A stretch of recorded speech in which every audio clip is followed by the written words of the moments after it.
Midnight Movie Talk is live from Los Angeles. You are with Eric Weber on this Sunday night. The flagship show is underway. Let's get rolling with the top story on this Sunday. It's going to be fast. Box office is not going to be the focus of tonight's show, other than what we're going to do right now, because let's face facts. This is a very weak, one of the weakest, I think it is the weakest weekend that we've seen the entire year. $38 million total for the top 10 films. Wakanda Forever wins again, number one, 5 weekends in a row. But before you get all excited, oh my God, it's the first film that's done 5-peat in eons.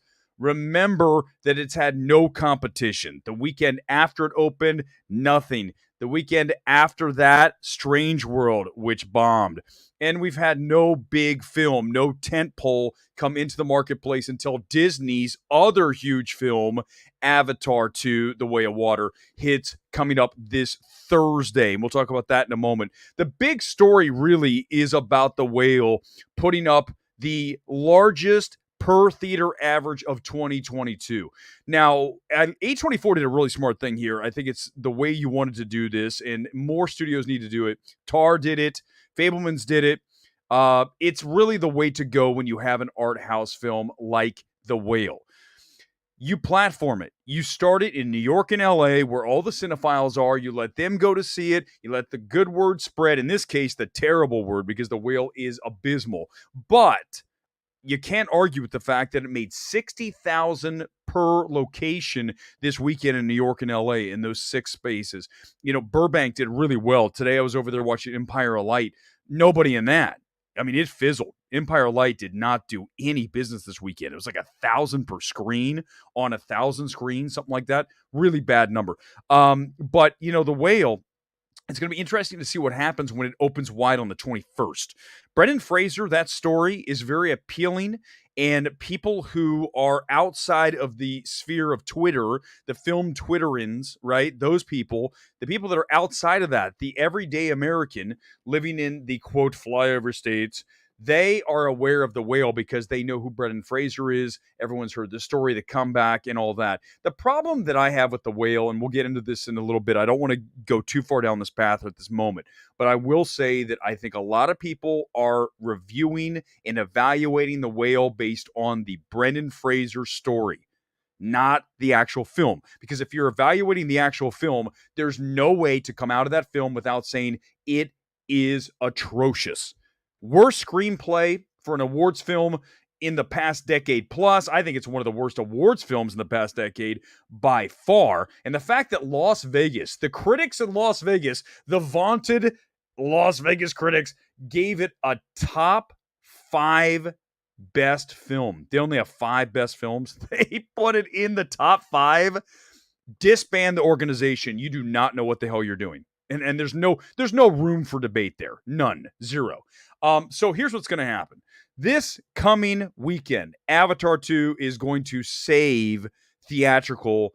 We are in this weird spot, unfortunately now post-COVID. I have to admit here tonight that the older, let's just say the more educated audiences are not going to movies like they did pre-COVID. When you look at a Tar, a Fabelmans, we'll see what happens with The Whale. Once it gets outside of the cinephile cities, it's going to be a real test, because I'm telling you, the audiences aren't there. Empire of Light went at 1,000 plus locations, and it just made like, I think it's 1,400 per location, which is terrible. I mean, really a bad number, and it's a problem. But Avatar is not going to have that issue. And the thing that Avatar is going to have coming up this weekend is the fact that they have not had anything big in the marketplace since Wakanda Forever dropped 5 weeks ago. It'll be 6 weeks coming up on Thursday. So what happens is the pent-up demand, people wanting to see something that's exciting,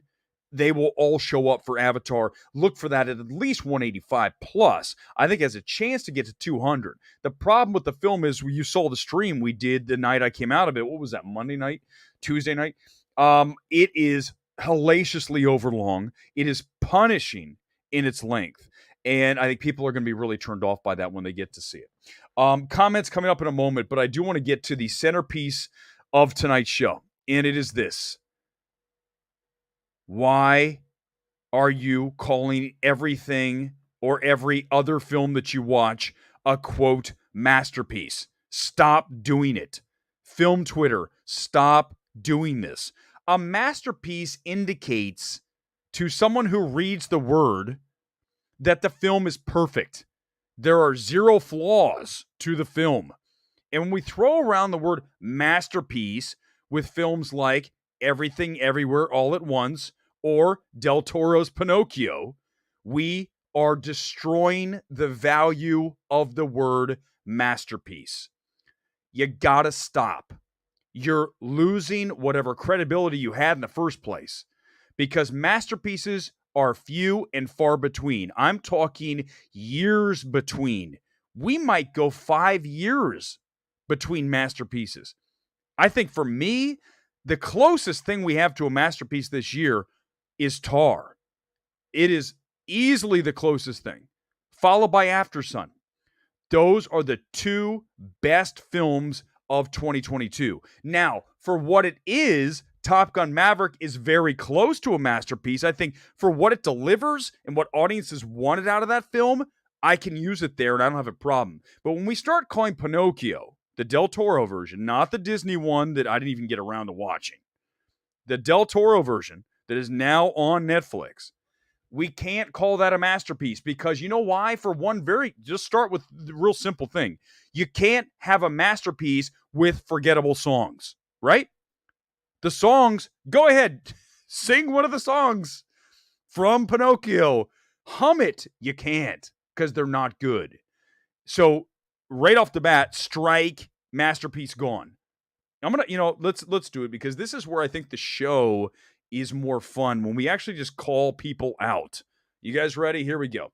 I am gonna call out Scott Mance tonight because I read the tweet and listen, I'm familiar with Scott. Do I hang out with Scott? No. Do I have conversation with Scott Mance? No. But when I read this tweet, I said, "What are you doing?" Streaming right now. It's a must-see. Absolutely brilliant, full of heart, maturity, and incredible imagination. I was absolutely blown away. A masterpiece. The one to beat for animated picture or feature. And deserves to be nominated for Best Picture. Exclamation mark. Or point. My bad. I mean, it's just every time, do you guys, when you read a Scott Mance tweet, and I don't, whatever. I mean, people say shit about me 24/7. I don't care. It isn't everything like this. It's like, it's like, dude, first of all, Pinocchio is not a masterpiece. Let's get that straight. Okay. So, I mean, this is one of the segments we should say is now like a staple here on MMT. We review other people's reviews and feel free to do mine. I mean, I care. I mean, that's the point. You shouldn't. And I don't think Mance is going to care that I'm telling him that he's incredibly wrong calling it a masterpiece. But it's not a best picture. I know Netflix desperately wants it to be, but it's not a best picture. Stop. Everything Everywhere All at Once. Not a masterpiece. Do not call it that. Look here, right? The songs are rubbish. Thank you. Is it JM or IM? They're terrible. They're not good. They're not good songs. I sat in the Animation is Art Festival, one of the first screenings of this film, and I was going, these songs aren't great. Like, how did they think these are great songs? The Gray Man is a disaster of a masterpiece, Steven. I guess that's kind of accurate about the Gray Man. I can go there. The first reactions of Wonder Woman 84 called it a masterpiece. Did they? Renog, I'll tell you, that is insane because that movie's so bad. Such a bad song, such a bad film. But we have this problem, right? Where people think to break above the noise that you have to call everything a masterpiece. It has to be the best movie ever made. And again, the reality is that it is not very likely the case. Social Network, masterpiece. Parasite, masterpiece. Drive, masterpiece. Tar, very close to a masterpiece. In fact, you want to use it, I have no problem with that. Let's go back and I got to think, look, as I look over the wall, Dune, the first Dune is man, it's a damn good film. It's close. X for a horror film. I mean, a masterpiece. I don't have a problem with that. Sound of Metal's a really good film. I don't know if I go masterpiece. These are all really good films you see behind me, or they're brand new, and I just wanted to put them up there. By the way, did you guys notice Tar's up there? And the fact that Tar is up there is this is like I've been waiting for this night, and it's finally arrived. And even though it's kind of, there it is, it just says Tar. I like how bold it is, right? It's huge. You can't miss that on the empty walls. So tonight, to celebrate Tar on the walls, we obviously, as you guys know, we try to match the graphics package with the football kit, soccer jersey for those of you here in the States. And tonight it's Wolverhampton. And it's a perfect color, right? You got the gold, and you got the Tar gold. So it worked out really well. So here's where we're going to go with this. When I say that we have too many people saying that everything is a masterpiece, this movie is just perfect, it's a masterpiece, we need to create an American Idol, but for film critics. Now, hear me out. Here's the pitch. We grab up-and-coming wannabe, because God knows that there's no real money in film criticism unless you're employed by the LA Times or a major outlet. And even then, it's not like you're like rolling around in a Ferrari out here. So we grab up-and-coming wannabe film critics and we put them on the stage and we show them a movie, bring them out, and then they give us their reactions live. What works, what doesn't work, what's your rating on this? And I will be, and you guys know I would kill this role. I will absolutely be Simon. Okay, so I'm Simon. I would bring Gore along. Gore's not going to be Simon, though. So Gore can be Randy Jack. I don't know. He can do something like that. He's not going to be that. I'm going to be, and I'm going to literally just destroy people from time to time. But the beauty of this, and you guys know how I operate, is that if I saw some up-and-coming young lad that says this movie is, and hits all the points, right? Then I'm going to say you are on to the next round. But we need more people that say, we need more Simons, don't we, in the world? We really do. Just people that are just frank, to the point, and just, cutthroat and say this, you're not good. Which is one of the reasons people watch American Idol. You get the person get up there and start singing, and you're like, this person is not good. Who told them they were good at singing? And sometimes I read these reviews or these takes, and I'm like, who told you that you should do this? Love and Thunder. You guys love to drill down on this because I said it. Listen, Love and Thunder is entertaining as hell. I don't care. Here's what I've decided about Love and Thunder, and I'm so glad this came up. I finally have figured out why some of you don't like it. Not you, but the people that are out there, because you guys all like it. You think it's great. Is if you are generally an unhappy, unfun person, you do not like Thor: Love and Thunder. If, on the other hand, you're somebody who enjoys life, wants to have fun, will go along with it and just look for the good and enjoy the ride, you're going to like Thor: Love and Thunder. So the more miserable you are, the more you hate Thor: Love and Thunder. That is the reality. So, because it's the kind of film that you have to have a good uplifting spirit to enjoy. You kind of do, because it asks you to just be whimsical, enjoy the nonsense that happens. And there's nothing wrong with that. I mean, we have plenty of movies that we've had this award season that are the complete opposite. Talking to my friend Paul tonight, Academy Picks on Twitter. And I said, Paul, we saw Empire Light. How many films have we seen this year, especially awards films, where suicide's involved, depression, something terrible happens? I mean, why can't we have a Love and Thunder, which is just nonsense and fun? Because Taika Waititi knows how to direct a nonsensical film. Exactly. Thor: Love and Thunder was a blast. Thank you. I don't get the hate. They're wrong. That's why. It's better than Doctor Strange and Wakanda Forever. It absolutely is. Thor: Love and Thunder is the best CBM of the year. I'm not budging from that. Never going to change my mind on that. It's better than Wakanda Forever. It's better than Multiverse of Madness. Better than Black Adam. No Way Home was last year. Doesn't count. Obviously, that would be number one. But based on the films we had this year, Morbius, you have Love and Thunder is the number one film. Oh, my bad. That's right, Kevin. Oh, okay. Other than the Batman, man, damn, this year's been long. This has been like the longest year ever, hasn't it? We're finally in December. It was moving really fast, and the end of the year, just for whatever reason, is just dragged. I feel like the Batman, was 3 years ago. Gore, you're eliminated. I would have you on the show, and I would kick you off. The Batman is the best. You're right. I strike all of what I just said. The Batman, then Love and Thunder, then, oh man, would I have Black Adam ahead of Wakanda and ahead of Multiverse of Madness?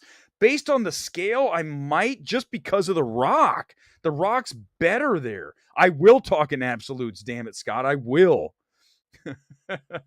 I will. That's what I do. That's the story of my life. Talk in absolutes. Hey, what's up, DR? Everything Everywhere All at Once is a masterpiece. Get the hell out of here with that. You guys know how I feel about that. Okay, let's go next topic, and then we'll come back to that. Let's do a Golden Globes preview. We're gonna have fun. Listen, we'll go back. I just want to get it all out there, and then we'll roll back and get into the comments. It's Sunday night. It's a flagship show. We got forever to do this. Okay, so Golden Globes tomorrow morning, 5:30 in the morning for me here in LA. I'm really debating, do I want to get up to see the Golden Globes nominations, or do I want to sleep? I've gotten up over the past 5+ years to go, oh, look at this. At this point, I'm almost so over all this that I probably will sleep through it and just wake up with a comment or two. I think when you look at the Golden Globes tomorrow, you clearly have, whenever you have the Globes, you have the comedy musical side and you have the drama. So you're going to get some films into the Best Picture situation that will not be there for the actual Oscars, because they have to fill those 5 comedy/musical slots. And a lot of times they slide something over there that doesn't belong there. Now, tomorrow you're going to see Babylon there. You're going to see Elvis there. Everything Everywhere All at Once. Those 3 are in for sure. And then you can, play with other films and make them work into that category. That's what the Globes do. Now, before, you hit me with whatever you want, your predictions, whatever you think is going to happen, and we'll do that. But I want to make one thing clear. The Globes are back. Okay, do not listen to this rhetoric that's like, oh, the Golden Globes are canceled. That was last year. They went through their thing. They have much more diversity in the organization now. It was definitely a tough time for them over the past 2 years, but I feel like with NBC saying you're back on our network on a Tuesday night, not a Sunday, it's going to be on a Tuesday coming up in January, you're all going to be watching. We're going to be watching the Golden Globes, and it's there. So don't pretend that the Golden Globes are canceled. But I think tomorrow, the big surprise for me will be if they do not go for Tar as much as I want them to. Because when you really look at the best films of the year, there is no way you leave Tar out. There's no chance. I don't care if you have 5 films. I don't care if you have 3 films. 2 films, 1 film, Tar needs to be on that list. There's no question about it. Let's go to some comments, and then I'm going to show you. I'm going to show you my Critics' Choice nominations ballot, so you know what I put in there for the Critics' Choice Awards. Most people don't show you this. They're like, I don't want to show you I will show you what I voted for, because I have nothing to hide from. I have nothing that I'm ashamed of. So why would I not just put it out there? The Batman is great. The Batman would be amazing if you saw something happen at the Globes. I mean, I think you could see Score. Do they have Score? Shit. Yeah, they do. They have Score.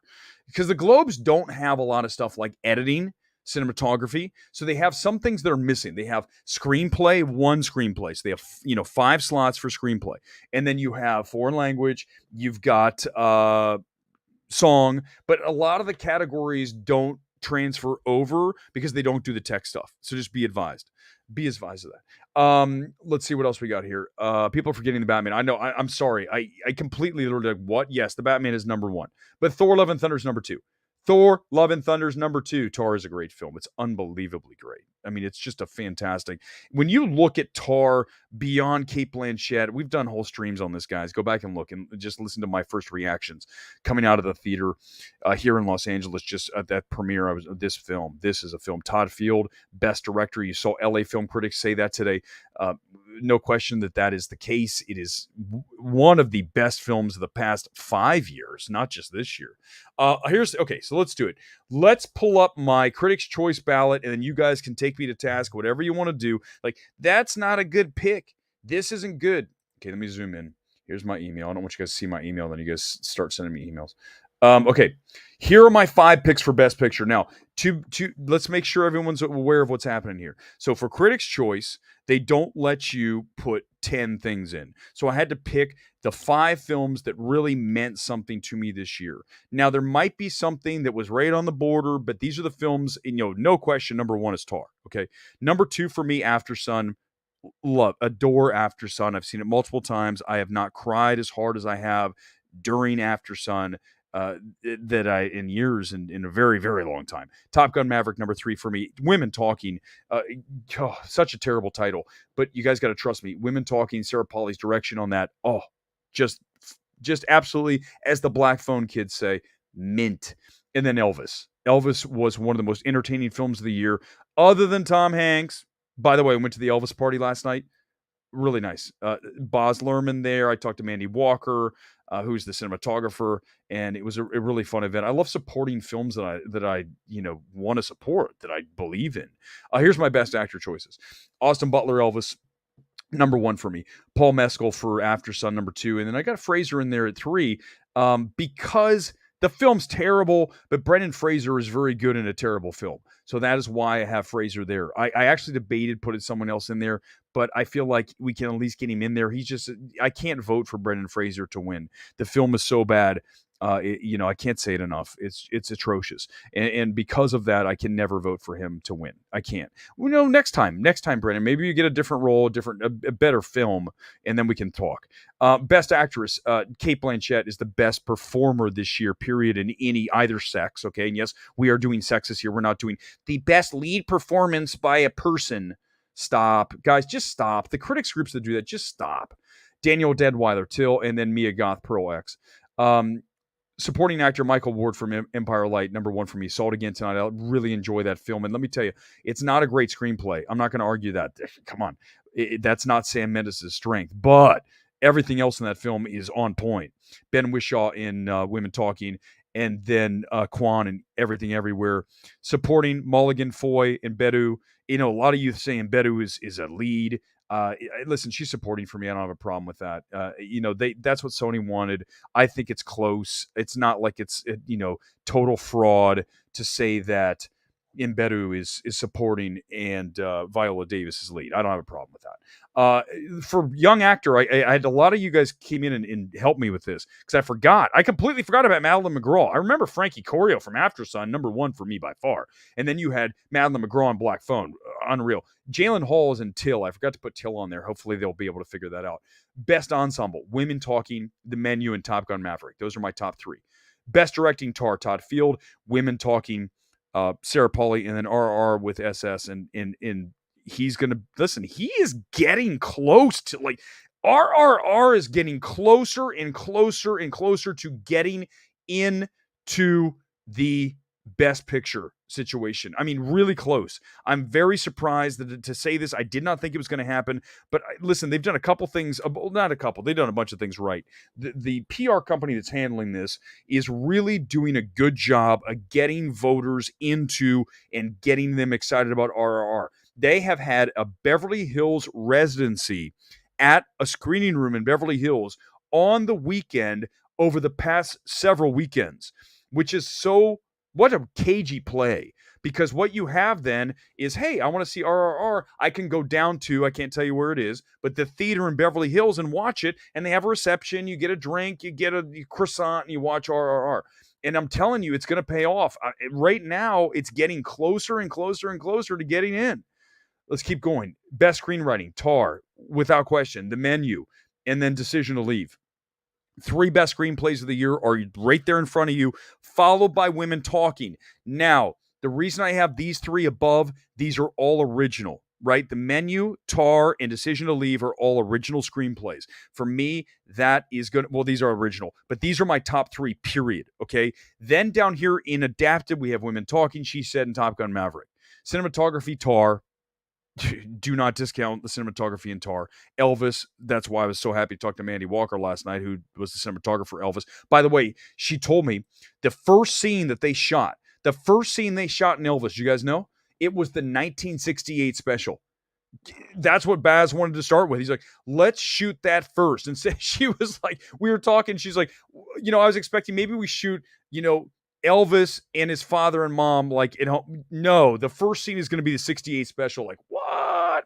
So yeah, that was pretty intense. Those are the fun things about these little events. You get to go and learn little, ditties like that. Best production design, Elvis, easy. The Batman, there it is. I got it in. And then Top Gun Maverick.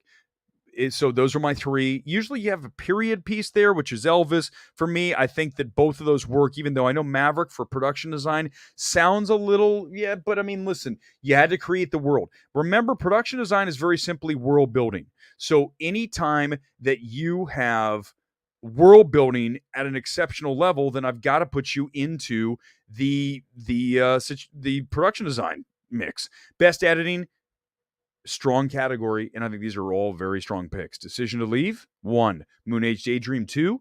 Don't care if it's a documentary. Brett Morgan edited the hell out of that film. I mean, it is mint again. Top Gun Maverick, yes. Costume design, Elvis, Wakanda Forever, Babylon. I cannot believe I put Babylon on here, but Babylon has costumes. I sat through 3 hours of it. I'll give it something. There's Babylon, the one time you're going to see it anywhere on my ballot. Best hair and makeup, Elvis, Batman, Whale. Visual effects, Avatar, which, oh God, the more I think about Avatar Way of Water, it's, the problem with Avatar Way of Water, and you guys, if you missed the thing, this is, by the way, this is not a review. I need to make sure everyone knows that. Wasim, you did make it live. Good to have you. Okay, here's the problem, is that it's not a review. Avatar Way of Water, the length is torturous. The length is the kind of thing you would subject to a prisoner of war. That is a problem, and that brings your film down 4 grades. I mean, Avatar Way of Water is going to end up with me at like a 6. Not a review, by the way. I'm just throwing a number out there. And because of that length that is punishing, then the whole film suffers. So, James Cameron, you should have listened to that Fox exec. Because if I was the Fox exec, I'd say, you're going to cut it. You're going to cut an hour out of this film. And I'm not scared of you, old man. He said, it says one old man to another. But no, come on. Someone has to tell him that, and he has to listen to that person. The Whale's a difficult film. It's a terrible film, Gore. It's terrible. It's not a difficult film. It's not moving. Gore, I swear to God, I will give you the link right now and we will debate it. I'm not going to even have I've decided, I was thinking about, before I did the stream tonight, I was thinking about, do I want to give any quarter to people who think The Whale is good? And I cannot. There are certain things in life that I will not budge on, and I will not budge on the fact that The Whale is one of the most artificial, fake AF films in the history of films, and it is an abysmal screenplay. It is trash. It is a trash, manipulative film, and I will not stand for someone saying it's good. And Gore, I love you. You are so wrong. Like you couldn't be more wrong. In fact, I would delete the comment right now. That is how. That is. I can't. I won't.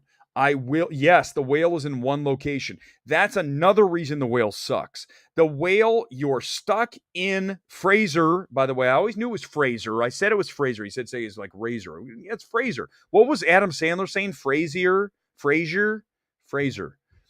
You're stuck in his apartment.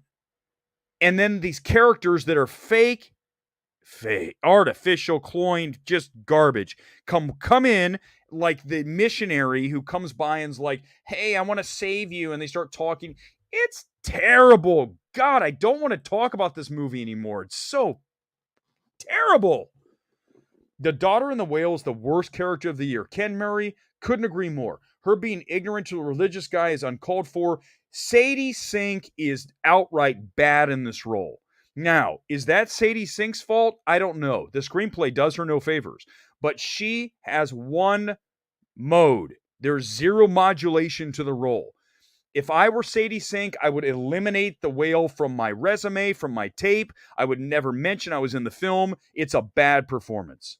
It's between Sadie Sink in The Whale and Michelle Williams in The Fabelmans. Those are two Razzie performances. Those are not Oscar. Those are not performances that we are going to celebrate. Those are Razzie performances. The Whale or Empire of Light? Empire of Light is a vastly superior film to The Whale. Now, the thing you have to know about Empire of Light is the screenplay is not great. But even with a screenplay that tries to do way too much in Empire of Light, it still is a far stronger film than The Whale for so many reasons. Let's start with what we just mentioned about The Whale being stuck in one location. Empire of Light is shot in Margate in England along the coast. It looks incredible. Yet Roger Deakins shooting it. You've got a Reznor Ross score. Between Reznor Ross and Deakins, literally we're going to put this thing on our shoulders, right? And we're going to make this film elevate it through up to like an 8.5 from what should be like a 6. The Whale does not have that luxury. The Whale does not have a score that's great. The Whale does not have cinematography that's interesting, and its location sucks. So you have all of these things that are bad, then you're stuck with this terrible screenplay. Avatar 6, The Way of the Whale. Oh, hell no. I didn't watch The Eternal Daughter. I haven't seen it. Listen, it is, you know what it is? It is time for the Physique critique. Thank you. Let's keep pushing here tonight, because it is time for the Physique critique. Christian Bale in Batman Begins. You guys ready?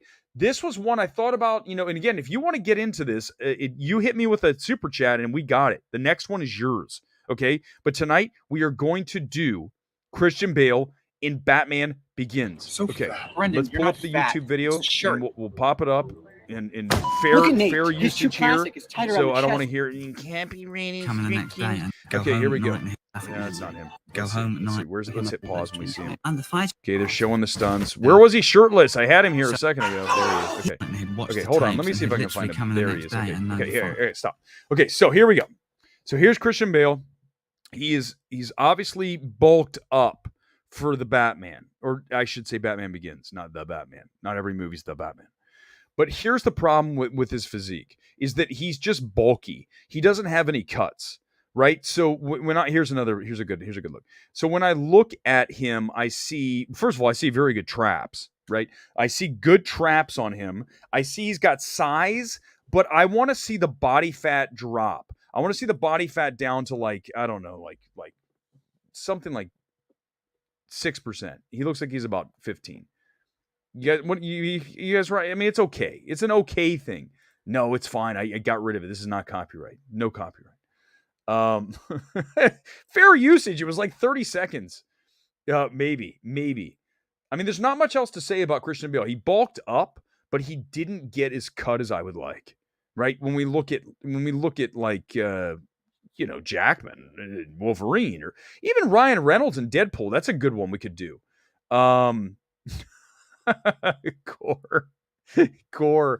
Gore's asking me, The Whale, Empire Light, or visiting your proctologist. Empire Light, it's not even a question. Empire Light's good. It's a solid film. The Whale's terrible. Babylon is a step above that, like the slight notch above. And then you have the other Fabelmans. Those are the 3 worst films of the year, by far for me. And even worse than Morbius, because Morbius knows it's not good, right? When you're watching Morbius, or you're watching, what was another one? The Forgiven, terrible film from this year, Firestarter. They're at least entertaining in their horridness. But in this case, The Whale's not fun. I wanted to leave. We're not offering any quarter here. It's savaging The Whale time. Ben Affleck's Batman we'll do next time. It's okay. It's not bad. I just want to see him a little bit a little bit more cut, Morbius sweep. Let's talk about, hey guys, if you want to go, let's talk Golden Globes, because tomorrow, listen, it's a big night, big day tomorrow. And we might even do a live stream in the morning. I might, if I'm up. I doubt it, but I'm just saying there might be a chance of a live stream for Golden Globes, because I love awards. You guys know I run awardsace.com. So I am very much into the films that are in contention. I think this is one of the weakest awards years of the past several years. We have a few films, though, at the top that are very much deserving to be there in any year, and that is Tar, that is an Aftersun, that is Top Gun Maverick. I think that's an Elvis. Decision to Leave. These are all films at the top pinging the meter, right? So these would be there any year. The problem is when we get outside of those films and we start talking about EEAAO and we talk about The Whale or Babylon, we are talking about films that are not good. And therefore, I mean, well, Everything Everywhere is not a terrible film. I want to make sure, I've said this so many times. It's just not nearly as great as everyone says it is. Everyone claims EEAAO is a... Did I see the guy who said it was a masterpiece today? Let me see if I saved that. I mean, are you kidding me? It's not a masterpiece. We just had this discussion. Everything Everywhere All at Once is not a masterpiece, and neither is Pinocchio, Scott Mance. No. I have not seen One Piece, I can't say, but from the video I'm looking here on One Piece, it looks really good. Visual masterpiece for sure. But someone was saying EEAO is a masterpiece. I'm like, you need to watch La La Land's a cinematic masterpiece. Stop using the word. Stop using it. Stop doing that. Eddie, thank you. Appreciate it. Thank you for the super chat. Sticker. Appreciate it, my friend. Tom Cruise will get a Globe nomination. There's no question that he gets one. He's going to absolutely get one tomorrow morning because they like celebrities. The Globes want celebrities to come to their event, and he deserves one too. Yeah, I mean, Drew, listen, I'm not going to say bad things about Scott. I mean, I don't, like I said, I know of him. I know Gore knows him better than me. The Pinocchio take was ridiculous. I mean, it's just the problem with takes like this, and I zoom in again on it. The problems with takes like this, that it deserves to be nominated Best Picture. It's full of heart. Here's the other issue with Pinocchio that is obviously right staring you in the face. We've seen the story so many times. There's nothing new that happens in this film. Del Toro, at the screening I was at, Del Toro had a Q&A, and he said, a bunch of studios passed on this film. Like, well, of course they did, because everyone's seen Pinocchio. How many iterations of this have we seen? We've seen one this year already. In addition to this, two this year. How many more Pinocchios do we need? I wish that Del Toro had taken the time to write a unique, original story and then turn that into a stop motion animation. Why did you have to remake Pinocchio with forgettable songs? Certainly isn't a masterpiece. What? Like, whoa. I mean, it just doesn't make any sense to me. Pinocchio really resonated with Scott Mance. He said it was the most emotionally... No, he didn't. Did he? Did he say it was the most emotionally resonant or... What? The story of the boy, the puppet that becomes a boy that we've seen hundreds of times and different... I mean, come on. What? First of all, if you want to talk about a movie that brings an artificial boy to life that is better than Del Toro's Pinocchio, look no further than AI. Now, AI, that's a masterpiece. It is. AI's unbelievable film. The depth of emotion that Spielberg gets at Mines, right, when he's at the bottom of the ocean. Oh my God, that film, I felt my soul like literally just go, okay, now we're into a spiritual realm. Pinocchio doesn't do that. You can't call Pinocchio a masterpiece. Call AI a masterpiece. Did he not like Avatar 2? But here's the problem. Here's the problem with someone like Scott Mance. And I don't care. We'll call him out. Do it on a stream for me. Call me out. I don't care. But the problem is you can't, because I'm not predictable and I'm also not a shill. The problem with Mance is he can never fully go into and lean into his takes. And let me tell you why. Because he does Q&As. And the point is whenever you do a Q&A, if you blast a film like I blast Babylon, The Whale, Fablemans, the studios are not going to use you because they're like, this guy destroys films. So the problem with Scott Mance is he can't lean into a take. He can say, you go look, I guarantee you'll see this. This is exactly how someone like Scott Mance would handle it. Avatar 2 really not for me. It's a little too long, but I think that you'll like it. That's not leaning into it. Leaning into a take is saying Avatar 2 is an hour too long, and as such, it is at least 4 solid points lower than where it should be. Right off the bat, the length takes you and just hacks off 4 points. Takes you down to 4 letter grades because it is torturous. It is Gitmo stuff. I mean, literally show that to people, that the 3 hours, and say you cannot use the restroom. You have to sit through Avatar 2. Screw you. Screw you, James Cameron, for not listening to that executive. What an egotistical jerk. Not the executive, you. Cut your movie down. Cut your movie down, dude. You're not God. I'm not either, I know. I know. But, dude, what the hell? Not a review. Not a review. And so they can't they can't come after me. But listen, I listen, whatever. I didn't say that. I said Gitmo. I didn't say we were waterboarding. I said for the prisoners. Oh God, Sepp. Oh, here we go. Oh, there we go. Oh, here they come. James Cameron, the greatest pioneer explorer of the sea. Listen, he thinks so. Scott, whatever. Listen, I'm telling you guys, Avatar 2, I can't wait to do a full stream with a review, but again, Scott, I know Scott, we're not doing personal, like I don't know anything about his, life. I'm not doing that. It's about the facts here. And the point is that you guys know I'm right, is that when you have a vested interest in being in this business, so in other words, when you are in, let's say, whatever, you're tied into the studios, you cannot savage a film because you will not be allowed to do Q&As. You will not be allowed to take part in the fun and games that the studio wants to have. And I have reached the point in doing this for the past decade. I started in Boston, really in Orlando, but really in Boston. I had a Thursday night show on live throughout the entire New England area that I did a very short 5-minute clip that was reviewing films and discussing box office. Really tight. It was called The Final Cut. And Ken will vouch for, he remembers it. When I did that show, I started back in whatever that was, 2011.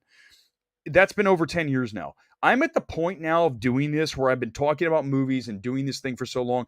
I don't care about access. I don't care about pissing off people. It doesn't matter. We have too many people in the space that are ass kissers, that are shills, that are people that will not say the truth and lean into things like Avatar 2 is an hour too long. They'll say things like, it wasn't for me, but it might be for you. That is weak. That is weak. And what is your value at that point? And don't get me started on the shills. The shills of the world, like our friend at Fandango. Oh, this is the best movie ever. Remember that quote that he issued, Avatar 2? Let's issue the quote from Avatar 2 saying, this is filmmaking of a grand scale. Just wait, that kind of stuff. Like, give me a break. How many reviewers are trying to be in the ad blurbs? A lot. A lot. Yeah, of course, Cameron will probably get a Golden Globe nomination. It's true. I definitely DGAF. I mean, no question. And I'm at the point now where it just why would I? There's no value in being a shill because tell me what the value is. I don't know. Is it to have a name on a box? Like any one of these quotes that you see behind me? Is there value in that? Knowing that's fleeting. You don't make any money from that. Unless you're employed by, Rolling Stone or AP or someone from a major publication. But if another thing, let's do this. Hey, let's do this too, because I don't have a problem with this. Since I'm just like let's go all in tonight. Let's just go all in and call people out. That's what the stream will be. And it's because the truth is, if you want me to stop talking about something, then don't do it. You know how many sites out there do not pay their writers, like at all? Like I'm talking. Okay, let me name an award site. They don't pay. They have writers that review films for them, and they don't even get paid, right? They get the cachet of writing for one of the award sites. Okay? Is that right? Can we not talk about that? Can we not talk about how you are contributing work to someone else and they're making money from that? And you are just happy to have your name attached to the website? Uh-oh, Erick's doing it. He's going after everybody tonight. Eddie, thank you again. Really appreciate it. The the whale blows, Bruce. That's good. But seriously, guys, tell me something. What do you think about a website that does not pay for a review? So let's say you write a review for name an award site. Give me one in the comments and I'll use it. I'm not going to say it. You guys are going to say it. No, Penske Media actually pays their people. That's not who we're talking about. We're talking about the independent sites, not Awards Ace, because we don't do reviews. Awards Ace was designed by me to just be a site where we talk about here are the films that I think deserve to be in discussion. These are things that I want to see happen. And also these are the films that are just inevitably in the discussion. Just kind of like a ranking kind of situation. CM Punk pipe bomb. What is that? I don't even know what that. You CM Punk come on and just like drop thing. Here's the thing, guys. Please, is that Hollywood Reporter does pay. No, Variety does pay. Variety pays. Hollywood Reporter pays. Think lower. Think smaller, more independent site. Not Gore. Gore pays too. Yeah, go for it. Type your message, Eddie. I didn't see it. I see the thing. Tell me the message. You got it. You're up next. I don't know about AV Club. I just know that there are a number of sites. I know for sure if you hit me with one, I'll tell you if they do. Come on, give me one. But isn't that weird? But getting back to this, okay, so forget about we can talk about the sites that don't pay. But so here's your quote. So this is Lindsay Barr up here. I always have the Dune one. Lindsay Barr works for the AP. She got paid. But she does not get paid for the quote, right? So the AP doesn't get paid.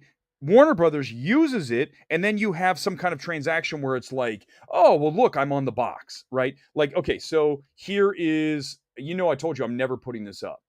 This is the whale. This is the whale screener, right? So here is, give me a second, let me see what it is. So here's the quote. Okay, let's go in and we can look. Here's a whole bunch of quotes. So see all these quotes in here? I'm not going to read them all because, first of all, they're so inaccurate. All the quotes in here on the whale. There's two on the front. You don't get paid. There's no money to be on the box. A sensational film of rare compassion. Darren Aronofsky's film is a thing of beauty and power. Yeah, not at all. Brendan Fraser delivers a brilliant gutting performance. Yeah, I mean, it's good, but you don't get paid. You do not get paid for that. So, I'm at the point where I'm like, let's just get after it. Let's just call things what it is. Oh, there's one. There's one that doesn't pay its writers. Oh, I didn't say it, though. I didn't say it. I'm not saying it, but didn't pay the writers. Didn't pay the writers. I don't know about IndieWire. I don't know. I can't say for sure. But I know that, yep, don't pay the writers. They pay. These guys pay. Collider pays, I believe. I can't say for sure. But I'm just telling you guys. Okay, wait a second. Yeah, oh, no. Okay, what is it? CM Punk pipe bomb. He savaged the reality truth. Okay. Oh, I can't wait. That would be me. Then I'm 100%. By the way, guys, I'd like you guys to know that I absolutely have a mullet. I'm so proud. You can't see it's really hard to see with the lighting. Can you guys see this? I mean, it's a full mullet. I mean, we've gotten there. After months and months of this, we have somehow managed to get to the mullet phase of the hairdo. Oh my God. No, listen, the point of this is that it's not personal. I'm only speaking truths. And if they're uncomfortable truths, then that's the reality of it. I can't alter that because the truth is the truth. And then what's uncomfortable is that's up to the person. If the person who I'm calling out here saying this, that, and the other is a shill, it doesn't pay the writers. Well, the very easy way to clear that up is to say we do pay our writers, but the problem is they can't. So then what are you angry at? I'm saying the truth is. So, we need more of that, right? We need more people that are actually going to stand up and say, and I know that telling you that websites don't pay their writers isn't big, but how I said, like from day one, COVID, right? I'm not going here. I don't want to do it, but if you want to, hit me in the comments. we need people that are saying this is not enough, done. We're not doing this anymore. Okay, and that's what I specialize in, and I specialize in telling you that the whale's terrible. Eddie Guerrero mullet. I know Eddie Guerrero was a hell of a worker. I mean, a hell of a worker. What a tragedy, right? But he was a total badass, and the mullet was something else. Emancipation, I didn't get a chance to see. Exactly, freedom of speech. Well, I mean, here's the let's go down this rabbit hole for a moment. Is that freedom of speech, right? So people are like, well, this is offensive to me, or what you're saying is hurtful, and words are violence. Give me a break, man. If there's something, people have said plenty of crap about me. The truth is, you just move on. You just don't think about it. You don't realize. You just, or better yet, here's my advice to you. If someone ever says something personal that really irks you, I mean, that's like inflammatory, or something that is absolutely false. That's someone calls you a murderer or something totally insane. Then obviously that's different. But if someone calls you a name or whatever, well, here's what I like to do. I like to think of. So you guys know I hit the gym. I work out pretty damn hard.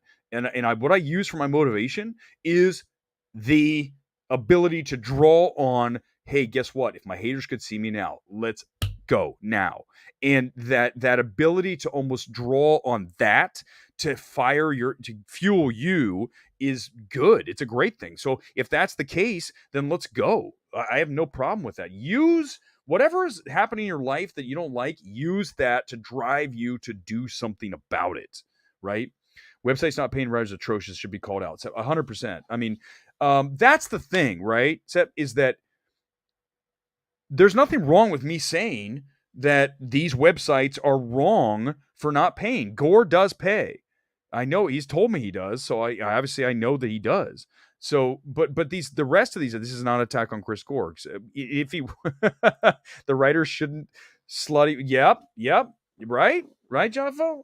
They shouldn't slutty with their opinions. They should get paid for their work, but they also have to know their value. If they don't know their value, well, the problem is that there isn't a lot of value in a review, right? Because I have reviews on Rotten Tomatoes. I wrote a ton of them in Boston, for the station I worked for. So they're all up there. You know what the click-through rate was on Rotten Tomatoes?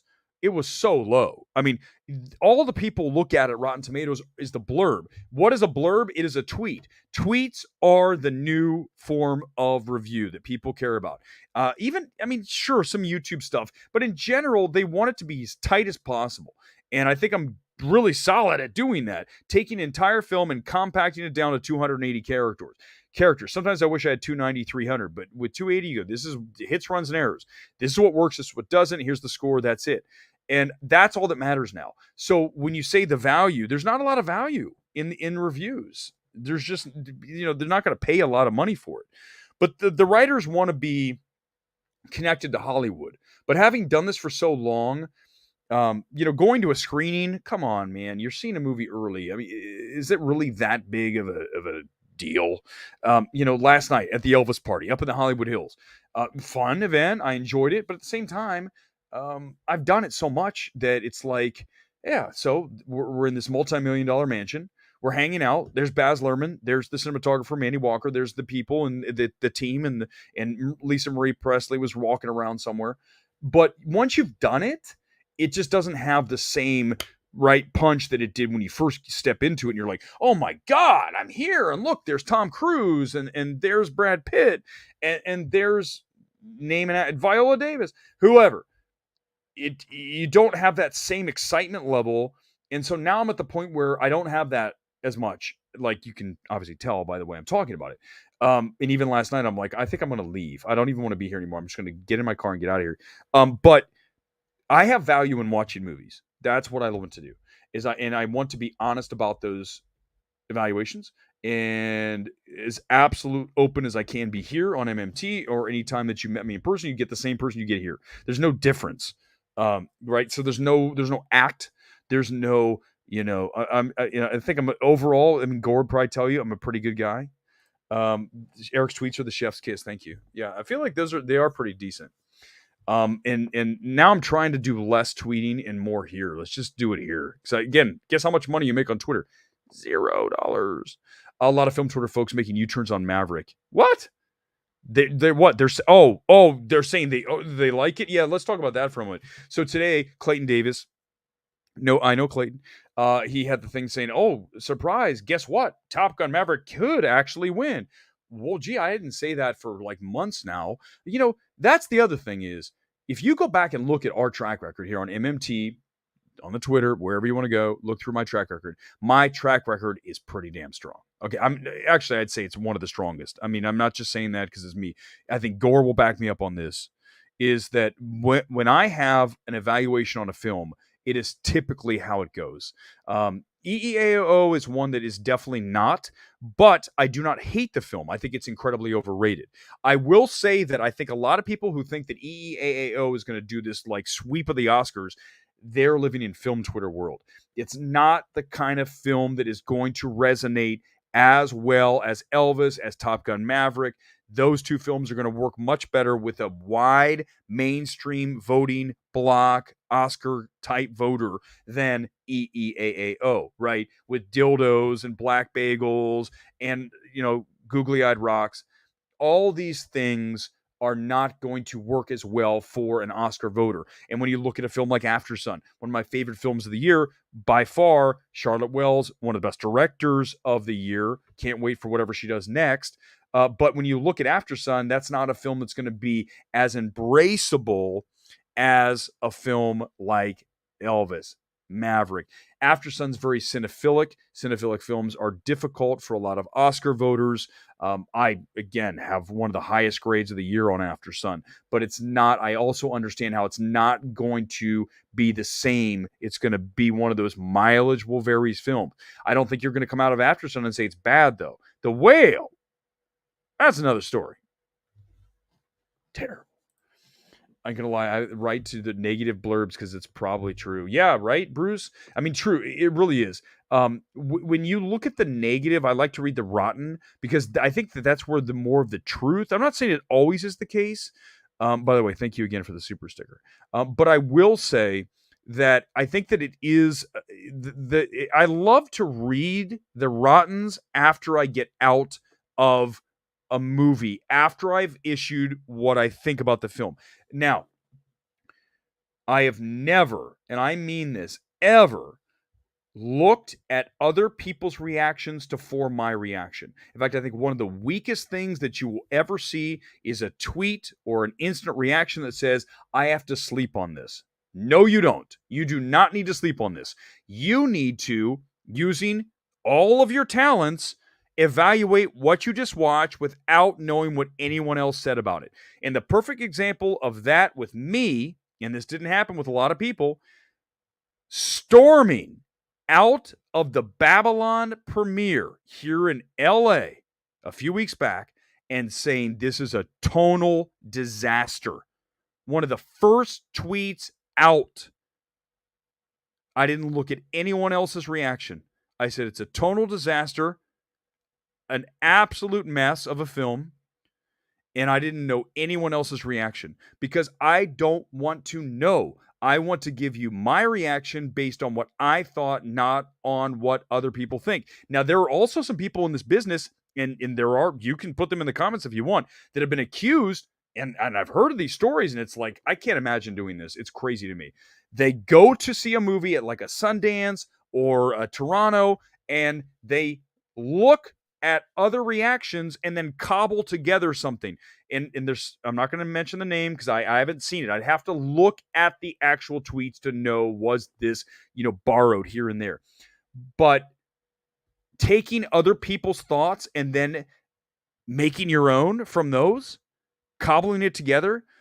Why are you doing this? What are you doing? Why are you in this space if you can't have the balls to come out of a film and say a tonal disaster and hit send and say, that's it. There's no discussion here. That was me when I came out of The Whale. This movie, man, the reaction out of the festivals versus what I just watched, unbelievable. I can't even believe we're doing this. And based on what I've seen out of the festivals this year, certainly Toronto, Venice, these festivals in the fall, Telluride, I'm never trusting these festival people again. I don't want to go to festivals. I know you. I think it would be fun because I would come out and destroy films. But everyone who goes to a festival gets caught up in the festival. Oh, it's so much fun to be in Telluride.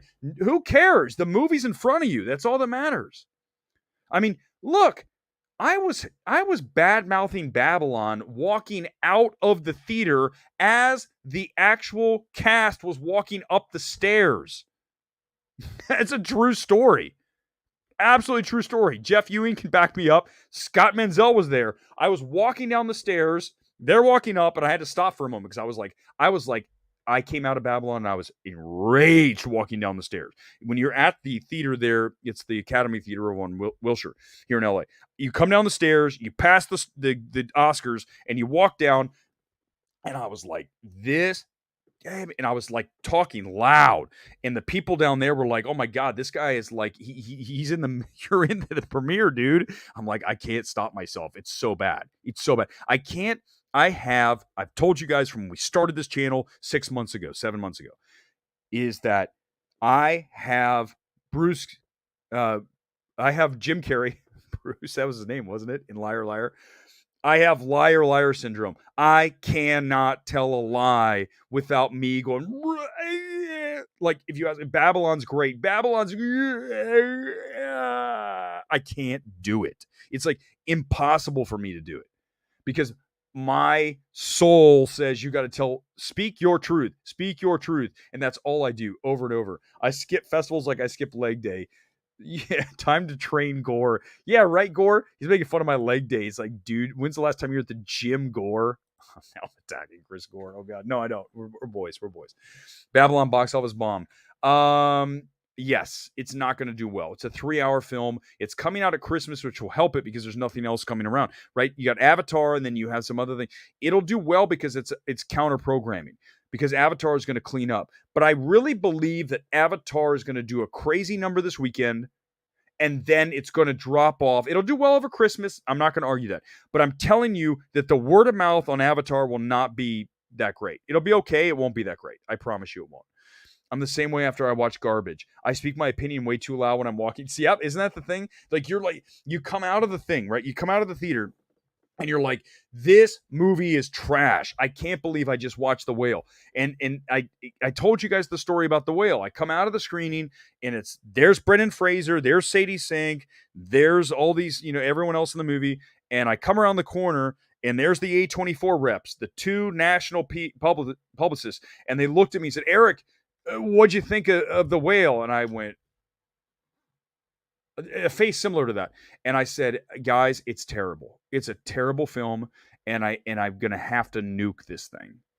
And they looked at me like, oh God.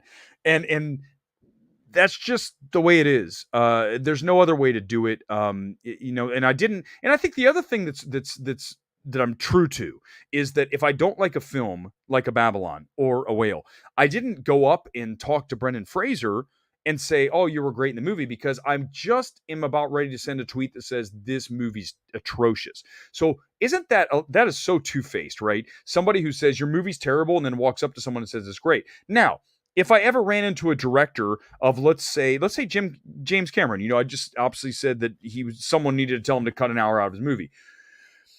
You need to know that I liked his other films. I love Terminator. I love Aliens. Name a film. There's so many films of James Cameron I love. So the issue is one film, Damien Chazelle. It's Babylon, not Whiplash, not La La Land, not even First Man. It's Babylon. So if I had a conversation with Damien, I'd say, I really did not like Babylon, but man, Whiplash. So I think that's the key, right? I walk out violently angry at bad movies. Ken, you're just like me. I get the crazy eyes and the reps. I'm like, you sound like me. That is me walking out. The rep, because out here we get the national reps, not the local rep. It's the national A24. It's the national Disney, the national Universal. And a lot of times I run past them, especially if it's bad. I mean, even if it's good, I just feel like I'm going to save it for my own thing. I don't need to, whatever. But when I see them and they ask, like I said, the Whale thing, I mean, oh my God. Ugh. The Whale's going to have a big box office result of any of the Oscar contenders, I guess, because of, again, yes, Brendan Fraser. I mean, We know that, right? He is going to have a big effect on box office. I can't argue that at all. I was on a bus once and I gave a bad review loudly and everyone disagreed. We had this sounds like my life. Actually, I've done that where people were coming out and going, "Oh, this is great," and I come out and go, "This movie's terrible." Where was I the other day? Oh, I was sitting next to Alan Ng in Gore, and we were all in Avatar. Was it Avatar? No, it was Violent Night. And there was another guy who's in Critic's Choice. I don't know his name. I frankly don't think he's a very good critic. I'm not going to say his name because then I'm trashing everybody. But he was saying, I think Alan said, I'm going to see Babylon. I'm like, oh my God. And the guy was like, Babylon's great. I'm like, oh, I almost wanted to jump across the seat and tell the dude. And then 2 seconds later, he said, Alan's like, I'm going to see The Whale. I go, oh. And the guy's like, oh, The Whale's great. I'm like, first of all, sir, who the hell are you? What are you doing? And how do you evaluate a film? So yes, this sounds like me. I can't stop. I have to literally, I could hear someone say, The Whale's the best movie of the year. I'm like, excuse me, who said that? Where are you? I'm up in the top of the theater looking down. Who was that? I'm going to come have a word with you right now because there's no room for negotiation on The Whale. No room. I think critics had it out for Mendes in some of these reviews. I would agree. Here, since we'll go another 10 minutes, and then this stream's over for Sunday night. It's my favorite. It's the flagship show. We'll be back on Thursday for sure. Thursday night, we are going to do Avatar opening night. That's a huge night. You guys want to get reactions in. I can't wait till you guys tell me it's so over long. Sam Mendes, as you guys know, directed Empire of Light. I will say this. If Empire of Light were the exact same film, but directed by Emerald Fennell, the reviews would be a full 1.5 or 2 points higher, minimum. That is the world we live in now in film criticism, where we are evaluating the director and we're giving plus or minus points based on the director, the sex of the director, whatever. You guys know that's true. You know it. When is the last time we had a female directed film that was destroyed by critics? Can anyone have one? I mean, it's very rare because it's just, you can't do that. Well, of course you can, because it doesn't matter the sex of the director. It matters what the film is. It does not matter. I didn't love After Sun because it's directed by a woman. Saint Maud, favorite film of that year, directed by a woman. Doesn't matter. It's a great film, period. Why are we even talking about that? So Sam Mendes was docked points for being Sam Mendes. It's not a great film. But I'm telling you, if you put another director in there that's not Sam Mendes, watch out. Oh, Empire of Light. Empire of Light's amazing. Oh, my God. Don't Worry, Darling's the perfect example of that, Ken Murray. It 100% is. But here's the thing, though. It flipped for her. It was the opposite for that. It was, for her, it was just her being Olivia Wilde. It wasn't a woman. But you're right. It was the one that got attacked by a lot of people. But because it was Olivia Wilde, we had people saying the movie's bad. You know how many people have come to me after that whole situation and said, like, people I respect, Don't Worry, Darling's actually a pretty good film. And I go, yeah, I know, right? I mean, especially direction, cinematography, overall assembly, calibration, very good. Performances, pretty solid. I think Florence Pugh is very good. So that's the beauty of it, is there's been so many people that are so wrong this year on films. Don't Worry, Darling's one of the ones they were totally wrong on. But Don't Worry, Darling's a very good film. I enjoyed it. It's not bad at all. It's definitely not a terrible film. It's definitely head, shoulders, levels, grades, just so many levels ahead of The Whale, ahead of Babylon, ahead of Fabelmans. Don't Worry, Darling's a better film. Where the Crawdads Sing was actually a pretty solid film. I don't remember if it was directed by a woman. Was it? Nikita, but here's the thing. I don't even remember if it was, I'm going to tell you that I will never do that. I don't even want to know. So when I went to see After Sun, I did not know it was directed by a woman. I had heard some things about it, and I said, I want to see whatever this After Sun movie is. I've heard it's good, and I saw it, and I was blown away by it. And then I realized it was directed by a woman, right? So if you are giving bonus points or negative points for the sex of the director, get out of here. Just leave the space. Leave. If you are giving bonus points for subject matter of the film. Get out of the space. Your voice is not necessary. We don't need you. We don't need people in the space that are virtue signaling stuff. I just don't be that person.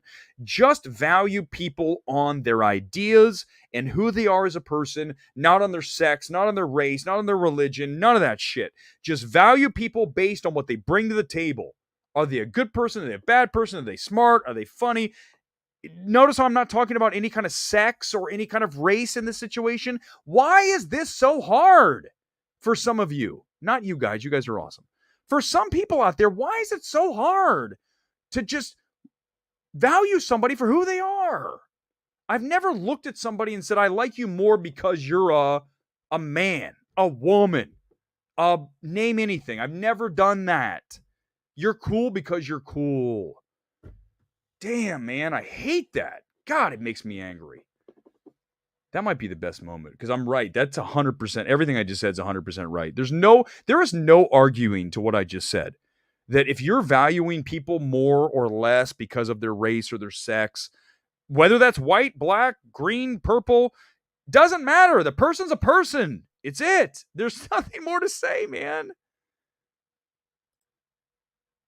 Did I say hard? Yeah, maybe. Okay, we got like 5 minutes. I did want to. Oh, you know what? Before I forget, I want to do this before we go out the stream. This is gonna be good. It didn't come up because it's been a few days. You ready? Kudos, big time kudos to James Gunn and Peter Safran for getting rid of Patty Jenkins' Wonder Woman. Because if the script, and this is, I'm basing all of this on what I'm about to say. If the script was remotely as horrifically horrible as Wonder Woman 84, I would absolutely remove that from the table. We're done. Our relationship is over. Kudos to Gunn. Kudos to Safran for coming in and saying, no, you do not get to do whatever you want. The first film was good. The second film was terrible. The third one, what is the script? We're not making this film. Patty, our relationship is over. Good. If the script's bad, good. It's not about Patty Jenkins. It's about the script being bad. And if she was so adamant about making that, let me tell you, I'm ripping it off the wall. It's going back, but I need to make my point. If you make Wonder Woman 84, and you think you can come in and make another Wonder Woman film doing whatever you want after making this piece of flaming hot trash, we got another thing coming for you, Patty Jenkins. And that's exactly what Gunn and Safran said. Nope. They clearly saw 84. They saw this film. They said, terrible film. God, it's such a bad film. Oh God, it's just wrong. So if she wanted to make anything like, okay, that's it. We've had so many cool, just going off 100%, right? 100%. Peter Safran, they get him out of there. Get her out of there. That's terrible. And we need Big Jack Gameplays. Welcome to the channel. We need more people in this town like Gunn and Safran telling these directors no. Patty Jenkins, no. We are not making the script that you just gave us. It's not good, and we are going to protect the brand, and we are not going to let you make another Wonder Woman film. We need more people like that in this town. Netflix, hire people like Gunn and Safran who read your scripts that come in and say nope, or watch your films and say cut an hour out of it. I'm going to mention this before I go too. I was thinking about this, and I want to get your input on this. And hit me in the comments. Leave me a comment if you want, and I'll get to it. I think I'm at the point where going forward, I'm not going to discuss Netflix films anymore. Any more Netflix films. Any film that is a Netflix film that does not have a theatrical component, I will not be discussing ever again until they decide they want to get serious about AMC, about Regal, about Cinemark. Until Netflix wants to do that, I don't want to discuss their films. It's not fair to the theatrical lovers like myself, like you. It's not fair to have a brand, a studio out there that has no value for theatrical other than putting Glass Onion in theaters for 1 week and then yanking it when theaters need content.